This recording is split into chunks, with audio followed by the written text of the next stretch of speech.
안식의 확장판이라는 제목으로 말씀 전하겠습니다.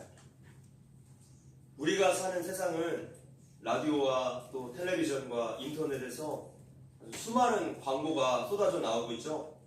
그래서 우리를 쉴 새 없이 자극시킵니다. 광고주들은 인간의 욕구를 노리기 때문에 매우 자극적인 광고를 합니다. 여기저기서 재테크로 유혹하고 또 새 차와 더 좋은 집, 더 좋은 가전기기로 우리를 유혹하죠. 마치 행복한 삶은 많이 가져야 되는 것처럼 그렇게 우리를 속입니다. 여기에 많은 사람들이 속아 넘어가서 끊임없이 우리가 소유를 위해서 피땀을 흘리게 되죠. 이러한 시대 정신 속에서 하나님은 안식년과 이 희년이라는 제도를 통해서 우리의 생각을 하나님의 가치관으로 다시 한번 붙잡아 주십니다. 지난주에 우리가 상번제 제사에 대해서 배웠는데 끊임없이 드리는 제사였습니다. 매일 아침과 저녁으로 드려지는 예배. 이러한 상번제 신앙으로 한 주를 보내셨습니까? 매일 하나님과 친밀한 교제가 있었습니까? 우리가 보고 있는 민수기 28장부터 30장은 각종 절기와 제사에 관한 규례들을 말씀하고 있습니다. 절기와 제사에 관한 규례들은 이미 출애굽기와 레위기에서 자세히 다루었기 때문에 민수기의 이 부분은 넘어가려고 합니다. 다만 이 절기에 관한 규례 중에 우리가 반드시 짚고 넘어가야 할 것이 있는데 안식과 관련된 것입니다. 지난 시간에 우리가 안식일에 대해서 배웠는데 여기에서 더 확장해서 안식년과 또 희년의 규례를 배우면서 그 속에 담긴 하나님의 마음에 우리가 좀 알고 그 뜻을 배웠으면 좋겠습니다. 레위기 25장은 안식을 주제로 하고 있는데요. 이 안식이 안식일, 안식년, 희년으로 점차 확장되고 있습니다. 먼저 안식일에 담긴 하나님의 뜻을 생각해 봅시다. 우리가 지난 시간에도 언급했지만 안식일을 만드신 목적은 하나님과 함께 영원한 안식을 누리는 것이 그 목적이에요. 이 땅에 죄가 들어옴으로써 하나님과 함께하는 안식이 깨어져 버립니다. 그래서 성도가 다시 하나님과 함께하는 그 안식을 회복하기 위해서 이렇게 안식일을 지키게 되는 것이죠. 주일에 일하지 않고 하나님과 함께 쉴 수 있는 이유는 단 한 가지뿐이에요. 하나님의 공급하심을 믿기 때문에. 하나님은 지금 주일을 통해서 당신의 자녀들에게 염려하지 말거라. 내가 너희 인생 책임질 거야. 라고 지금 말씀하시는 거예요. 그런데 장사가 잘 되면 돈을 더 벌겠다고 가게 문을 열고 장사가 안 되면 월세라도 벌어야 한다면서 문을 열죠. 정반대 상황이어도 어찌됐든 둘 다 문을 엽니다. 과거에 저희 부모님이 레스토랑을 크게 하셨습니다. 제가 초등학교 다닐 때였는데 장사가 잘 되다 보니까 어느덧 주일을 지키지 않고 장사를 계속 하셨어요. 그것도 꽤 오랫동안 주일 성수를 하지 않고 그렇게 계속 가게 문을 열었습니다. 일요일이 피크니까 더 많이 돈을 벌 수 있는 거죠. 수입이 처음에는 많이 늘어났는데 결국에는 지출이 더 많아져서 가게 문을 닫게 되었어요. 왜 지출이 더 많아졌냐 하면 이 가게에 불이 나서 고치는데 그 비용이 더 크게 들어가는 거죠.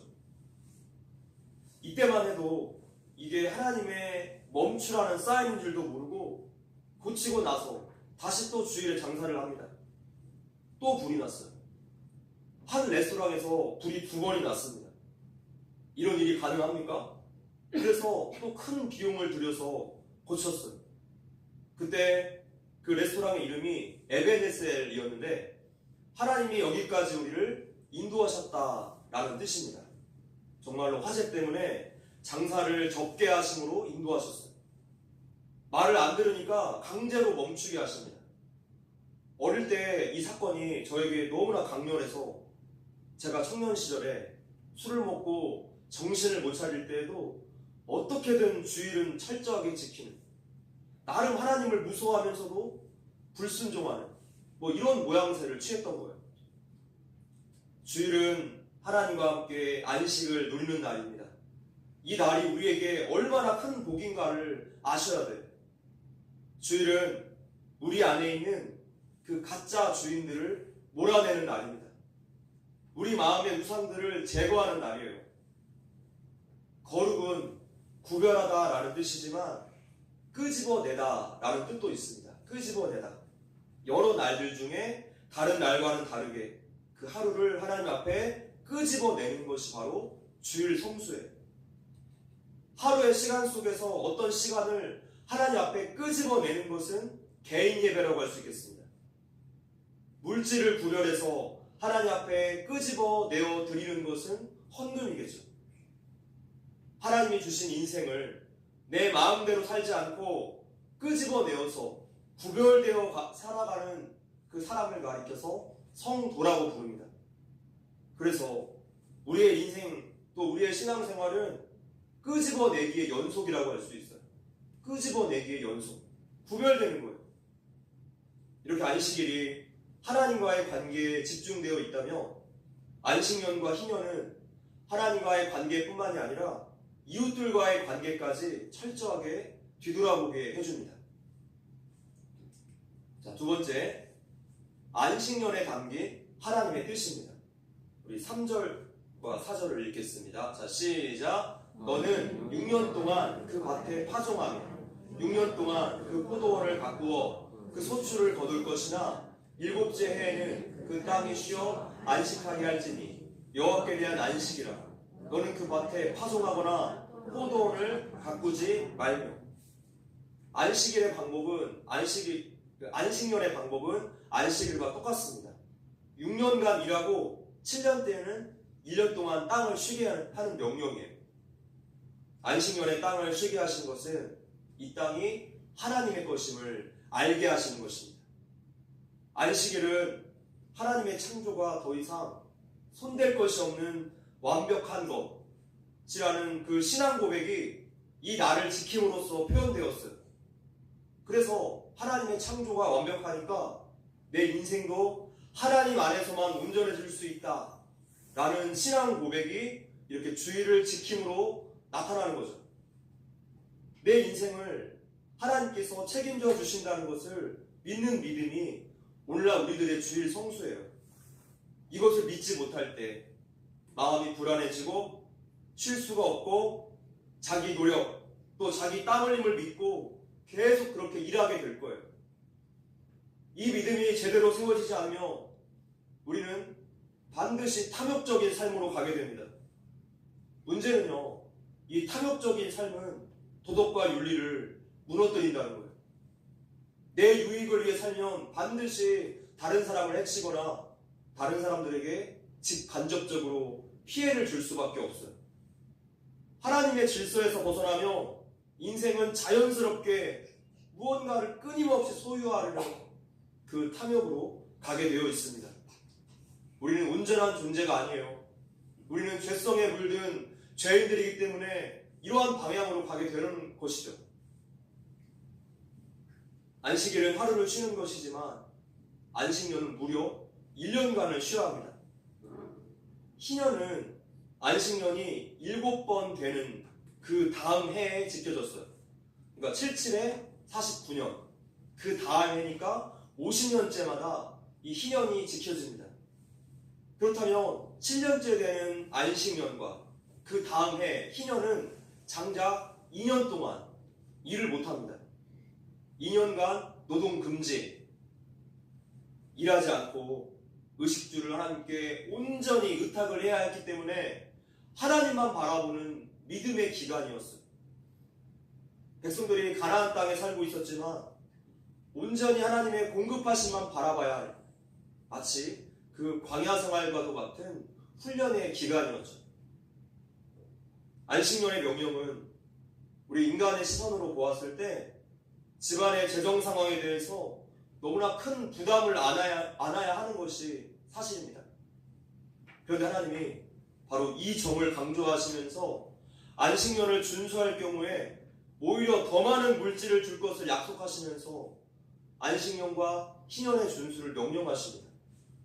20절, 21절까지 시작. 만일 너희가 말하기를 우리가 만일 일곱째 해에 심지도 못하고 소출을 거두지도 못하며 우리가 무엇을 먹으리요 하겠으나 내가 명령하여 여섯째 해에 내 복을 너희에게 주어 그 소출이 3년 동안 쓰기에 족하게 하리라.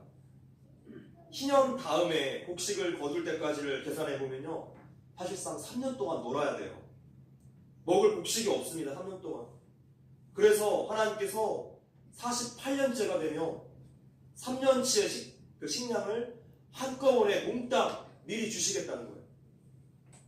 그래서 이 3년 동안 걱정 없이 기쁨으로 안식을 누릴 수 있도록 허락하시겠다는 거예요. 그런데 가나안 땅에 들어간 이스라엘 백성들이 현실적인 계산 때문에 믿음을 다 버립니다. 안식년과 희년 규례를 지키지 않았어요. 6년째가 되니까 더 큰 수확을 주셨는데 이것 때문에 오히려 더 큰 욕심이 생겨난 거예요. 아, 쉬지 않고 일하면 더 많이 창고에 쌓을 수 있겠구나. 거기에다가 더 많은 복과 형통을 위해서 각종 가나안 우상을 도입합니다. 인간의 욕심은 끝이 없고 만족을 모르는 법이죠. 우리가 하나님 말씀을 믿지 못하며 마음이 불안해져서 결국에 세상의 것들을 내 인생에 마구 도입하게 돼요. 망하는 길로 들어서는 거죠. 우리 연약한 인생들은 어리석게도 똥인지 된장인지 기어코 맛을 보고 나서 깊은 후회의 눈물을 흘리게 돼요. 그렇다면 안식년에 쉬는 동안에 백성들은 무엇을 하면서 지내야 했을까요? 신명기에 알려줍니다. 시작. 그들에게 명하여 이르기를 매 7년 끝해 곧 정기 연제년의 초막절에 온 이스라엘이 내 하나님 여호와 그 택하신 곳에 모일 때 이 율법을 낭독하여 온 이스라엘로 듣게 할지니 곧 백성의 남녀와 유치와 내 성 안에 무거워하는 타국인을 모으고 그들로 듣고 배우고 내 하나님 여호와를 경외하며 이 율법의 모든 말씀을 지켜 행하게 하고.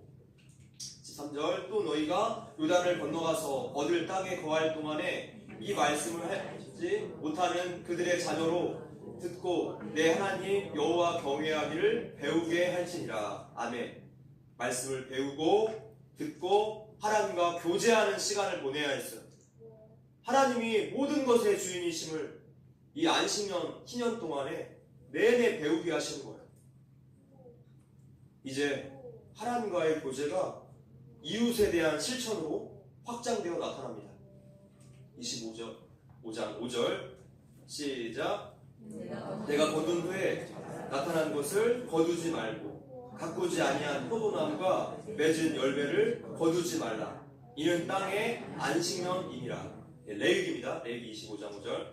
자, 안식년에도 엄밀하게 말하면 땅은 쉬지 않고 일하고 있어요. 자연이 스스로 맺고 있는 열매들을 뜻하죠. 안식년이라고 해도 이런 열매들은 먹을 수 있었어요. 근데 아무나 다 먹을 수 있는 것은 아닙니다. 안식년에 거두지 않고 남겨둔 이 자연적인 소출은 가난한 사람들의 몫이었습니다.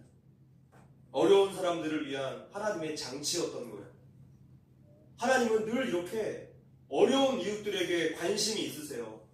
그들을 돌보고 하나님이 주신 것들을 나누라고 말씀하세요. 그래서 나눔이라는 것은 우리 안에 도사리고 있는 탐심을 무너뜨리는 가장 적극적인 순종의 방법이라고 할 수 있습니다. 그래서 안식일을 지키지 않으며 땅과 또 우리 주변의 이웃들에게 베풀어줘야 할 그 하나님의 은혜를 내가 훔치는 것이 됩니다. 다른 사람이 먹고 누려야 할 것들을 내가 빼앗아 가는 거예요. 이렇게 과도한 소유욕은 다른 사람들에게 반드시 피해를 주는 결과를 가져와요. 우리가 이 안식년의 목적 두 가지를 여기서 확인해 볼 수 있죠. 하나님이 모든 것의 주인이시기 때문에 그 자녀들을 먹이시고 공급하신다. 이 사실을 좀 믿으라는 거예요. 그리고 동시에 하나님께 공급을 받은 우리가 어려운 이웃들을 좀 돌아보라라는 거예요. 이것이 하나님의 세계이고 하나님의 질서입니다. 이제 이러한 하나님의 마음이 더욱더 확장되고 구체적으로 드러나요. 바로 희년이죠. 세 번째, 희년에 담긴 하나님의 뜻. 레위기 25장 8절부터 10절까지입니다. 시작. 너는 7 안식년을 계수할지니 이는 7년이 7번인즉 안식년 7번 동안 곧 49년이라. 7째 달 열흘날은 속죄일이니 너는 뿔나팔 소리를 내되 전국에서 뿔나팔을 크게 불치며 너희는 50년째 해를 거룩하게 하여 그 땅에 있는 모든 주민을 위하여 자유를 공포하라. 이 해는 너희에게 희년이니 너희는 각각 자기의 소유지로 돌아가며 각각 자기의 가족에게로 돌아갈지며. 아멘. 희년은 원어로 요벨이라고 하는데 양의 뿔이라는 뜻입니다. 양의 뿔. 그래서 희년이 되면 양의 뿔로 만든 양각 나팔을 아주 크게 붑니다. 이렇게 나팔을 전국적으로 크게 불면서 희년이 되었다 사인을 주는 거예요. 자, 그렇다면 희년에 어떤 일들이 벌어집니까? 희년은 안식년의 꽃이라고 할 수 있어요. 토지가 원래의 주인에게로 반환되어야 합니다. 아무리 열심히 노력해서 부자가 되었다 하더라도 희년만 되면 모든 것이 다 도루묵이 되는 거예요. 이런 희한한 법은 인류 역사상 처음이에요. 세상은 늘 소유와 획득을 원하기 때문에 이런 규례는 도저히 나올 수 없죠. 어느 누가 자신의 재산을 반환시키는 그런 법을 만들 수 있겠습니까? 성경이 하나님의 말씀이라는 증거는 그 어떠한 기적보다도 이런 제도, 이런 규례 속에서 찾아볼 수 있어요.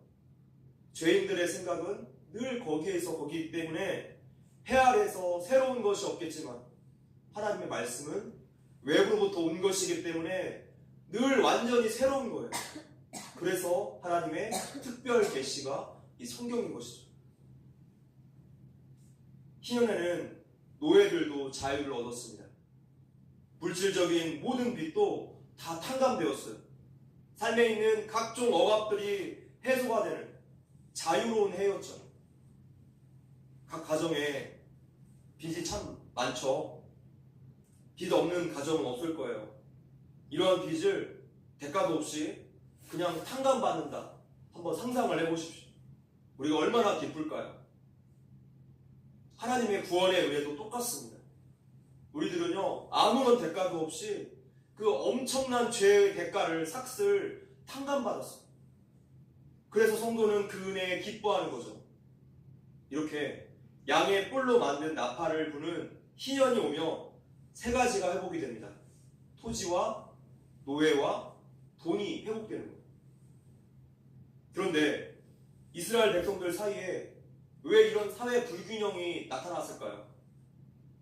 이스라엘 백성들이 가나안 땅에 들어갈 때 지파별로 레위인들 빼고서는 다 분배됐어요. 그래서 처음에는 빚진 자도 없었고 땅이 없는 사람도 없었죠. 당연히 노예도 없습니다. 그런데 하나님은 이스라엘 백성들이 앞으로 너희들이 어떻게 살아가야 되는가 이미 다 보고 계셨어요. 그래서 이 법을 미리 제정해 주신 거예요. 너희가 살다 보면 모든 균형과 질서가 깨어질 것이다. 게으른 사람도 있을 것이고 약한 사람도 있을 것이고 욕심 많은 사람들도 있을 것이다. 이러다 보니까 아무 문제가 없었던 그 사회에 질서가 하나둘 깨어지기 시작했어요. 약한 사람들은 있는 것마저도 빼앗기게 되었고 강한 사람들이 더 많이 가지게 되죠.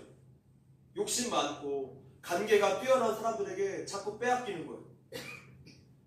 원래 이스라엘 사회에는 고리대금을 못하게 되어 있는데 현실에서는 고리대금하는 사람들이 생겨났습니다. 이런 일들이 계속 일어나면 어떻게 될까요? 한 번 노예는 영원한 노예가 되는 거예요. 한 가족이 대를 이어서 계속 노예로 살게 되는 거죠. 원래 땅은 하나님께로부터 받은 것이기 때문에 그것을 사거나 팔지 못하는 것이 원칙이에요. 땅이 없어지면 사람이 경제적으로 어려워지고 결국에 다른 사람의 종이 되기 때문입니다. 그래서 하나님께서 출애굽하는 이스라엘을 향해서 어떠한 경우에라도 너희 동족을 절대로 종으로 삼지 말거라 라고 명령하셨어요. 하나님께서 과거에 노예였던 이스라엘 백성들을 지금 자유하게 해주셨는데, 같은 동족을 억압하는 것은 배은망덕 중에 최고의 배은망덕이라는 거예요. 문제는요, 왕정시대로 가면서 하나님의 이 명령이 다 무너져 내립니다. 땅이 거래되었어요. 종도 생겨납니다. 하나님의 말씀과 현실의 괴리 앞에서 이스라엘 백성들은 말씀을 회복할 수 있는 어떤 장치가 필요했는데, 이것이 바로 이 희년 제도였던 거죠. 안식년과 희년 제도. 모든 종류의 땅 거래, 노예 계약이 파기되고 원상태로 회복이 되었습니다. 자기가 살고 싶은 대로 살아서 그 신앙과 삶을 망가뜨린 이스라엘 백성들의 삶에 하나님이 개입하신 강력한 흔적이 바로 이 희년 제도라고 할 수 있습니다. 헝클어지고 뒤틀린 이 세상을 하나님의 은혜의 질서로 다시 한번 포배시키는 거예요. 이 주일에는요, 이 희년의 정신이 들어있습니다. 내 마음대로 살았던 평일의 삶을 다시 하나님께 되돌리는 날. 그래서 주일을 지키지 않으며 하나님 말씀이 멀어지니 더욱더 내 마음대로 살게 되는 거예요. 성도 여러분, 어떻게 해서든지 주일 예배를 반드시 드리십시오. 현장 예배 못 드리시면 어떻게 해서든지 온라인 예배로라도 아니면 다른 교회 가서라도 주일 예배를 지키십시오. 지난주 수요일, 목요일 이틀 동안에 용인의 눈이 48cm가 왔습니다. 전국에서 가장 많이 왔대요. 살면서 이렇게 눈 많이 온 거 처음 봅니다. 차를 저희 집 앞 도로가에다가 주차를 했는데 새벽에 사모님 출근시키려고 나갔더니 차가 눈 속에 아예 파묻혀 있는 거예요. 부랴부랴 삽으로 막 주변 다 치우고 출발을 하려고 하는데 여전히 눈이 많아서 헛돌아요, 바퀴가. 계속 한 2m만 더 가면은, 두 발자국만 더 가면은 차들이 다니는 이미 다져진 도로라서 쉽게 갈 수 있는데, 그 두 발자국을 앞두고 바퀴가 계속 헛도니까 차가 돌아갑니다. 하나님의 길에서 벗어나면요, 우리의 일상은 중심을 잃고 헛돌기 마련이에요. 빨리 하나님의 길로, 그분의 질서로 들어가야지 우리의 삶이 안전해져요. 그런데 이스라엘 역사에 있어서 이 희년 제도가 대단히 드물게 준수되었고 그저 이상적인 제도로만 그렇게 보존이 됩니다. 그나마 가진 자들에게 피해가 덜한 안식일만 지켜졌지 안식년, 희년은 지켜지지 않았던 거예요. 그래서 하나님께서 이스라엘 백성들이 가나안 땅에 들어간 지 490년 만에 나라가 멸망하고 바벨론 포로로 끌려가게 하십니다. 자, 하나님께서 이스라엘 백성들을 몇 년간 포로 생활하게 하셨습니까? 70년이에요. 70년. 왜 하필 70년이었을까요? 490년이라면 그 사이에 안식년이 총 몇 년입니까? 70년. 70년. 그러니까 490년 동안 안식년 안 지켰더니 한 번에 안식년을 강제로 다 지키게 하신 거예요. 그래서 장작 70년 동안 포로 생활을 하게 하신 거죠. 하나님은 무섭도록 정확하신 분이세요. 포로로 다 끌려가니까 이제 이스라엘 땅에 땅을 경작할 사람이 없어서 70년 동안의 땅이 쉴 수 있게 됩니다. 하나님 법을 지키지 않으니까 하나님께서 강제로 쉬게 하시는 일이 나타납니다. 그런데 70년 동안 바벨론 포로 생활을 하고 하나님의 은혜로 다시 예루살렘으로 귀환을 했는데도 또다시 그 욕심 때문에 희년 지키지 않았어요. 이스라엘 백성들이 끝까지 탐욕을 붙듭니다. 오늘 우리도 마찬가지예요. 성도된 자가 하나님의 질서에서 벗어나서 그렇게 마음대로 살며 강제로 하나님께 순종하게 되는 그런 상황들을 얼마든지 만나게 될 수 있어요. 우리 인생에서 만나는 각종 어려움과 고난들이 찾아올 거예요. 안식년과 희년은 하나님의 질서로 돌아오라 라는 하나님의 지엄한 명령입니다. 하나님의 질서 안에 있어야지 우리는 평안할 수 있는 법이에요. 할렐루야. 이번 다니엘 기도회의 개그우먼이었던 그 김효진 사모님이 나오셨는데, 남편이 2년 전에 이제 목사가 되어서 사모님이 계셨답니다. 이 사모님이 4대째 독실한 기독교 가문이고 모태 신앙인이었다고 합니다.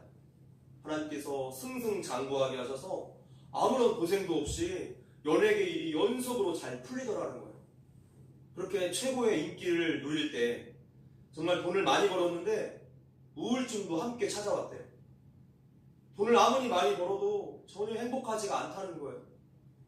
그렇게 술을 시작했고 매일매일 술을 마시다가 그 괴로움 때문에 어느덧 내가 살아서 뭐하나? 생명을 끊어야겠다 라는 생각이 들면서 스스로가 너무 무서워지기 시작했다는 거예요. 뭐가 잘못된 건가? 그렇게 스스로를 돌아보았을 때 일하느라고 몇 년간 아예 하나님을 떠나 있었다는 것이 떠올랐대요. 즉시 교회로 가서 회개하며 하나님을 붙잡기 시작합니다. 모태 신앙인이었지만 그때야 처음으로 하나님 말씀을 읽기 시작했대요.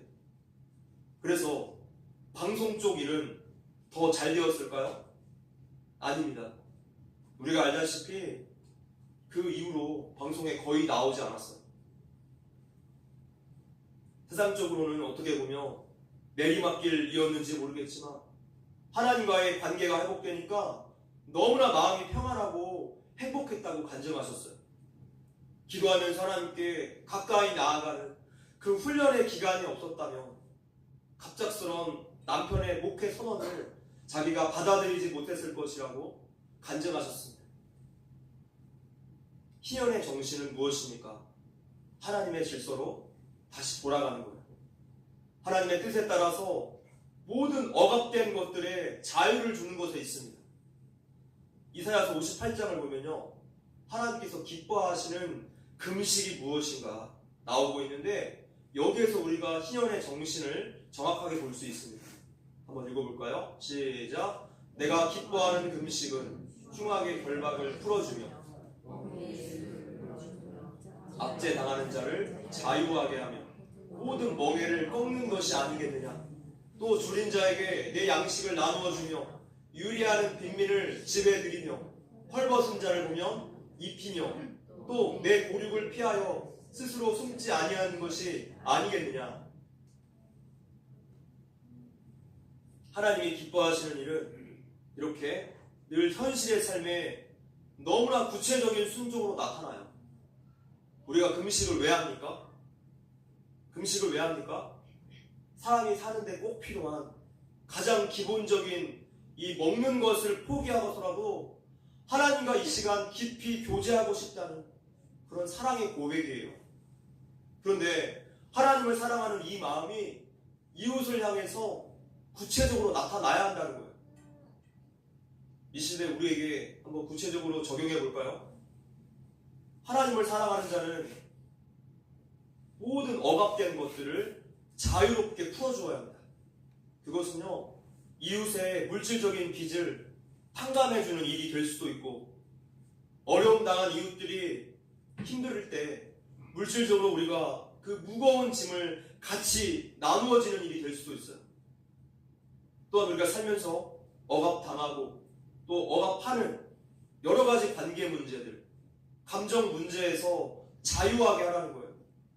곧 내 마음속에 미워하는 사람들, 나를 힘들게 하고 나에게 해를 주는 그 사람을 용서하는 일까지도 확대돼요. 이 모든 일이 우리에게 자유하게 하는 거죠.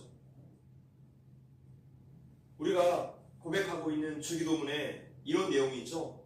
우리가 우리에게 죄 지은 자를 사하여 준 것 같이 우리 죄를 사하여 주옵시고. 이것을 원문으로 직역하면요, 이렇게 되어 있습니다. 우리가 우리에게 빚진 자를 탕감해 준 것 같이 우리에게 빚을 탕감해 주시고.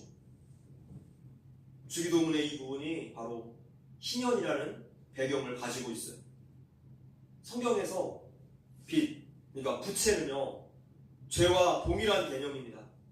나에게 해를 준 사람, 내 원수는 나에게 죄에 대한 부채가 있습니다. 우리의 죄의 빚을 탕감해 주신 하나님의 은혜를 기억한다며 너희들도 빚진 자들을 용서하고 탕감해 주라는 말씀이 물질적인 부채가 됐든 죄의 부채가 됐든 우리 예수님은 우리가 갚을 수가 없는 엄청난 죄의 부채를 당신의 목숨으로 대신하셨어요.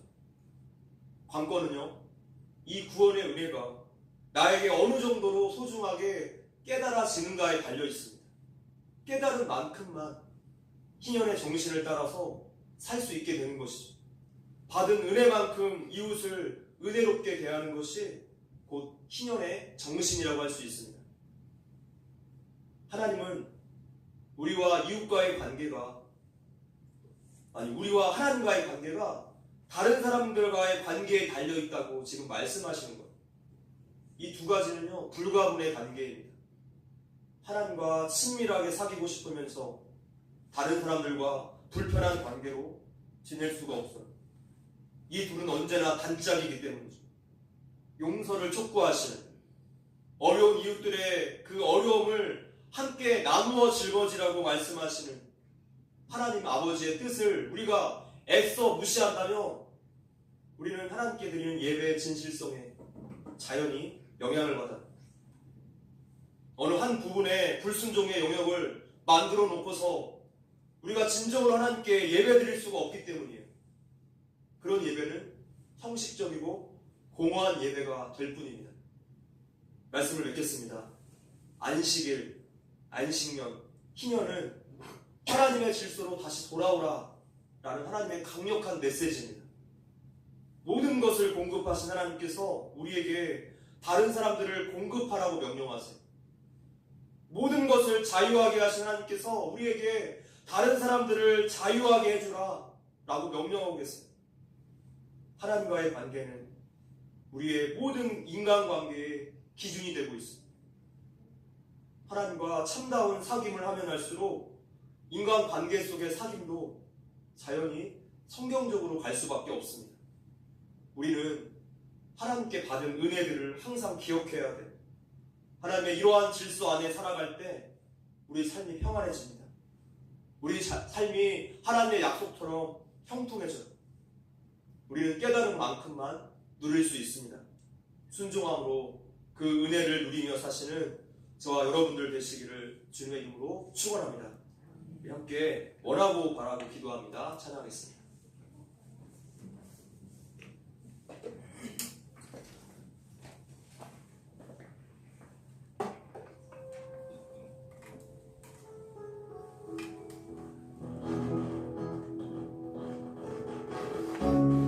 네, 말씀을 생각해 보시면서 우리 고백하며 나아갑시다.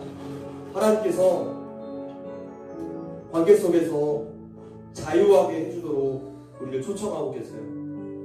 물질적인 부분이 되었든 관계적인 부분이 되었든 그 모든 빚을 탕감해주라 라고 말씀하세요. 하나님, 우리 연약합니다. 주님 말씀에 순종할 수 없을 때가 너무나 많습니다. 성령님, 우리를 붙잡아 주십시오. 하나님께서 우리에게 공급하신 것처럼, 은혜 주신 것처럼 우리도 그렇게 공급하고 은혜로운 삶으로 살 수 있도록 우리를 붙잡아 주시옵소서. 우리 이러한 고백으로 찬양하며 나갑시다.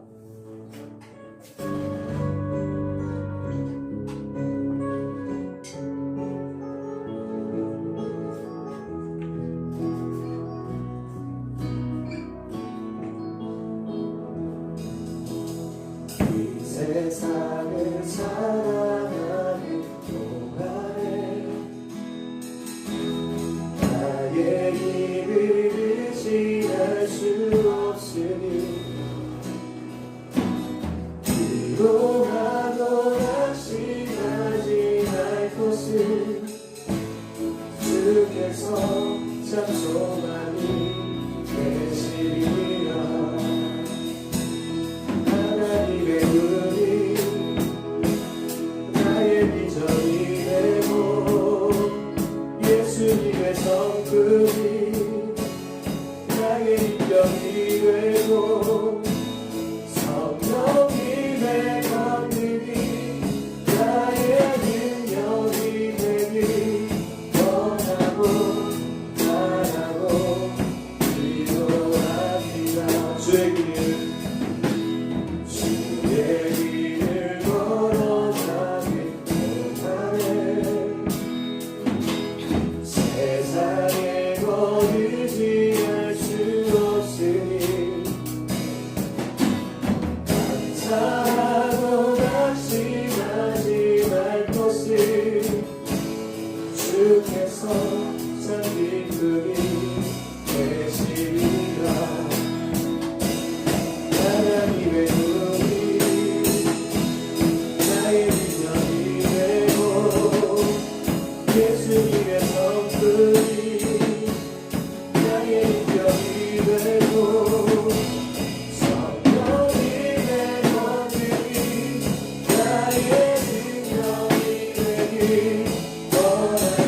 하나님의 꿈이 하나님의 꿈이 나의 비전이 되고 예수님의 성품이 나의 인격이 되고 성공이 된 권능이 나의 인격이 되기 원하고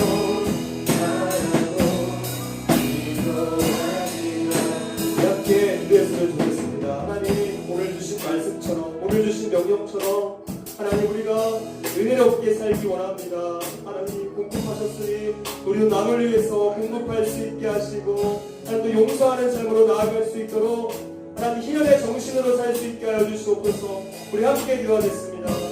하나님, 감사합니다. 주님의 은혜를 기억합니다.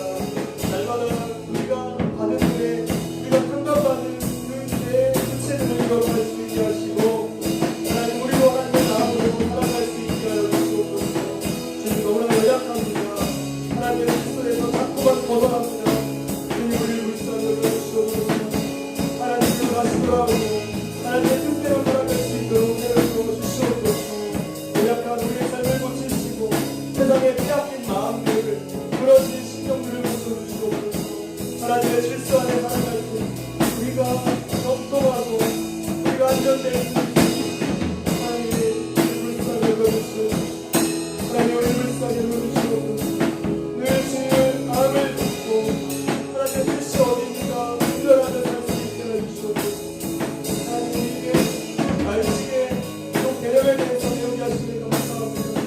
주님께 가까이 나아가며 주님과의 관계가 다시 한번 회복되게 하시고 언제나 주님의 뜻을 품고 살게 하여 주시옵소서. 하나님, 우리 주님의 어려운 일들을 돌아보면 그들의 마음을 아파여 주시옵소서. 우리가 받은 은혜를 깨닫기 원합니다. 주님 붙잡아주시옵소서.